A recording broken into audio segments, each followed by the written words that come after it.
Bonjour, bienvenue dans cette vidéo et le sujet du jour concerne les cartes mentales ou ce que l'on appelle le mind mapping. Donc je vais pas vous faire une vidéo sur le fonctionnement des cartes mentales, donc vous pouvez trouver plein de ressources sur le net ou sur YouTube.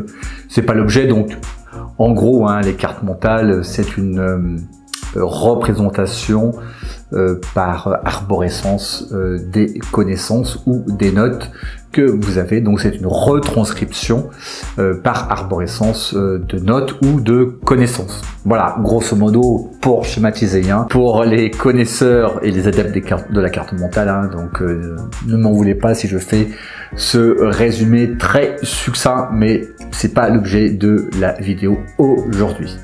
Alors c'est vrai que les cartes mentales, c'est relativement très populaire.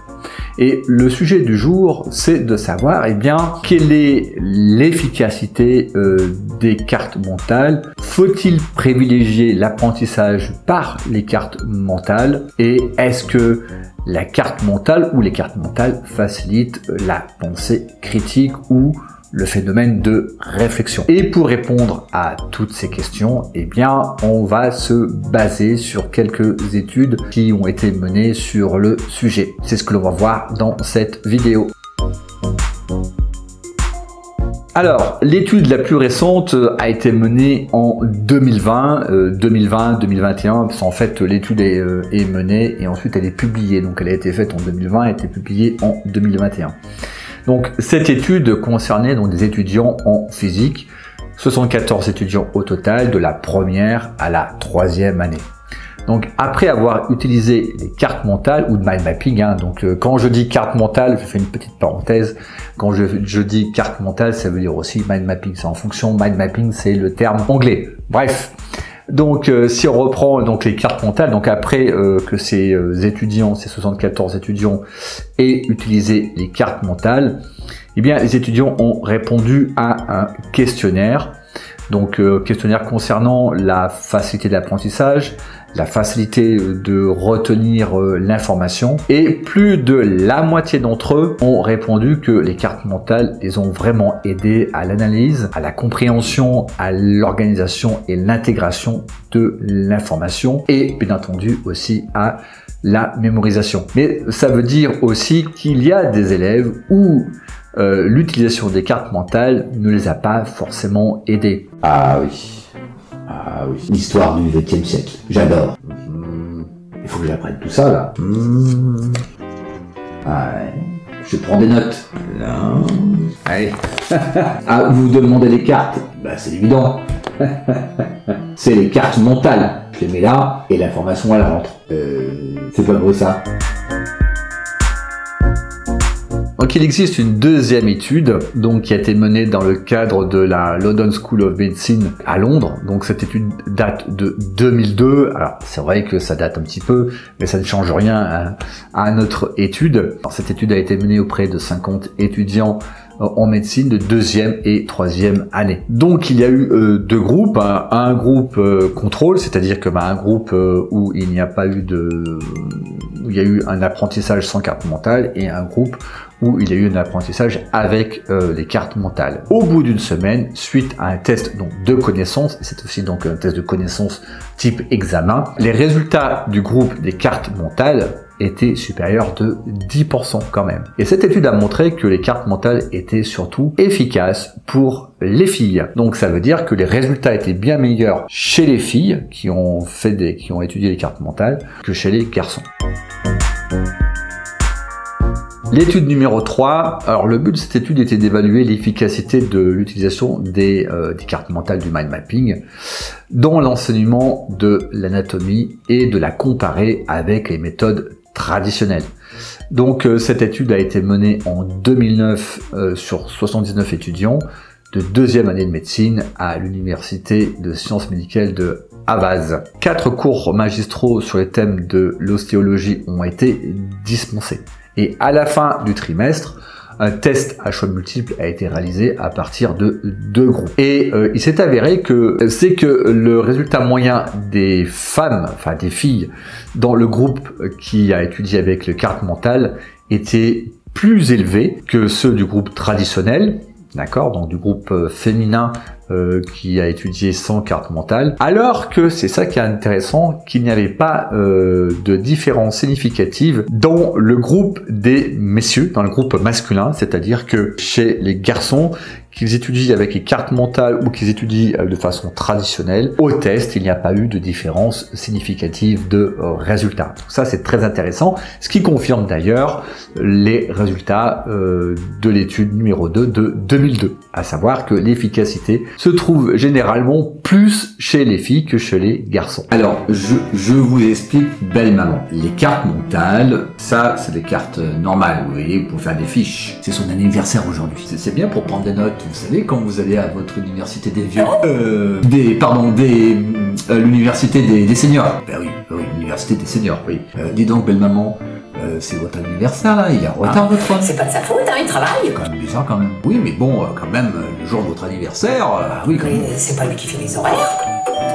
Ah bah c'est lui. Bonsoir mon bébé. Oh bonsoir.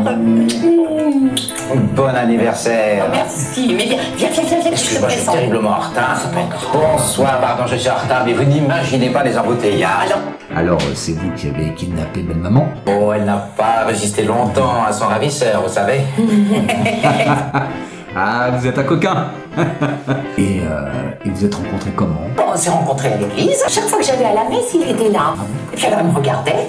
J'avais même l'impression qu'il me surveillait. Mais je te surveillais. Et puis alors après, on a parlé un petit peu. Et puis on a bu un petit café. Voilà. Et puis après on est allé au restaurant. Ah, oui, c'était une histoire qui Et roule, puis hein. alors, ça s'est fait tout d'un coup. On est parti 10 jours en Tunisie. Ah bon? Et oh, belle maman, ça n'a pas traîné, hein. Et j'espère que vous n'avez pas raconté tout ça au curé, hein. C'était gênant. Et bien sûr qu'elle l'a raconté au curé, puisque le curé c'est moi. Ah ouais. J'ai toujours été fasciné par la vie de prêtre. Cette étude a été menée en septembre 2010. L'objectif de cette étude était de savoir si les cartes mentales facilitent la recherche d'informations et surtout la pensée critique. Il s'agissait d'étudiants en médecine. Encore une fois. Donc, dans cette étude de 131 étudiants en médecine de première année, donc 2 groupes ont été constitués, bien entendu. Donc, un groupe où on étudie avec les cartes mentales et un groupe où on étudie dans la méthode traditionnelle. Et on s'est aperçu que les élèves qui ont passé un test d'évaluation de 33 questions. Alors c'est un test d'évaluation non pas sur les connaissances mais sur l'esprit critique, hein. Ça s'appelle le Sciences Reasoning Test, voilà, le HSRT. Le résultat, il n'y avait pas de différence significative dans les 2 groupes, sur les 2 questionnaires entre les groupes qui ont pris les prises de notes avec les cartes mentales et ceux qui avaient une prise de notes de manière traditionnelle. Bonsoir mon amour. Ah, Qu'est-ce que tu nous as fait là? je savais que tu avais une longue journée. Alors je me suis dit, tiens, je vais lui faire une bonne surprise. Oh mon amour, t'es merveilleux. J'ai regardé quelques recettes, j'ai fait quelques cartes mentales pour bien mémoriser, n'est-ce pas? Et ça m'a fait. Alors qu'est-ce qu'on mange? Ce que tu veux. Voilà, bah tiens, tu pourrais faire le fameux coq-vin. J'ai mis du vin. Tu pourrais faire le coq-vin, que j'adore. Et puis ça me laisse le temps de finir les cartes mentales de recettes. Puis elle pourra y regarder, ça pourrait l'aider. J'y vais. Au boulot ma chérie, hein. Puis tu m'appelles quand c'est fini. Hein. Allez, on y va. Bon, ça laisse pas trop tard, hein. Parce que... Traîne pas, hein, parce que moi j'ai faim. Hein.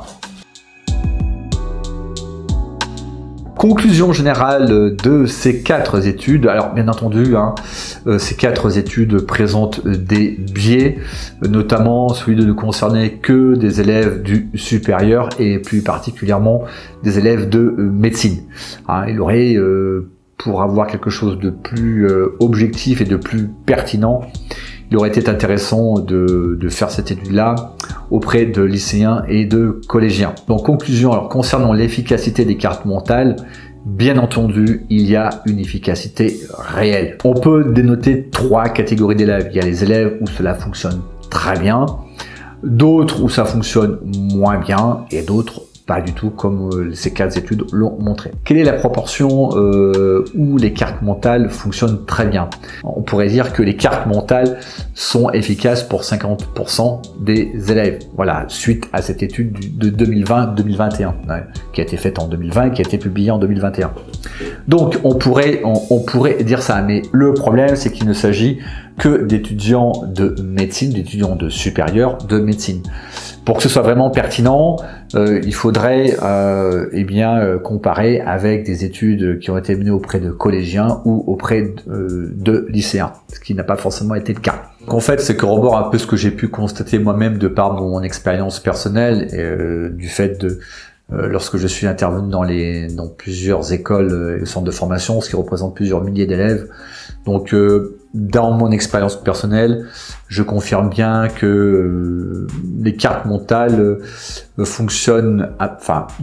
correspondent, j'aime pas le mot fonctionner, mais correspondent bien pour à peu près entre 50 et 60% des élèves dans l'expérience que je n'ai pu et ce que j'ai pu voir. Mais il reste quand même entre 30 et 40% d'élèves où la carte mentale n'est pas appropriée. Comment tout ça s'explique? Eh bien, vous voyez, c'est que chacun apprend différemment, et donc les outils pédagogiques comme la carte mentale convient à certains types d'élèves et convient moins bien ou pas du tout à un autre type d'élèves. Que les cartes mentales correspondent bien aux élèves de type visuel. Alors attention, quand je dis visuel, c'est pas le visuel de type kinesthésique du modèle de Fleming et Mills. Je vous renvoie à la vidéo. Ici, je parle du modèle de cette profil d'apprentissage que je connais. Donc quand je parle de visuel, c'est l'intégration de l'information, ce n'est pas la mémorisation. Voilà, je vais faire la parenthèse. Dans le modèle de cette profil d'apprentissage, les cartes mentales conviennent très bien aux élèves de type visuel.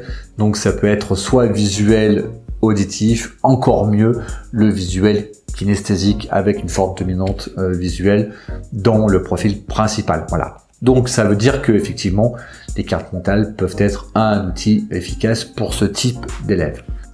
Mais attention, ce n'est pas parce que les cartes mentales fonctionnent bien pour un certain type d'élèves, visuel kinesthésique ou visuel auditif, qu'il faut l'imposer à tout le monde.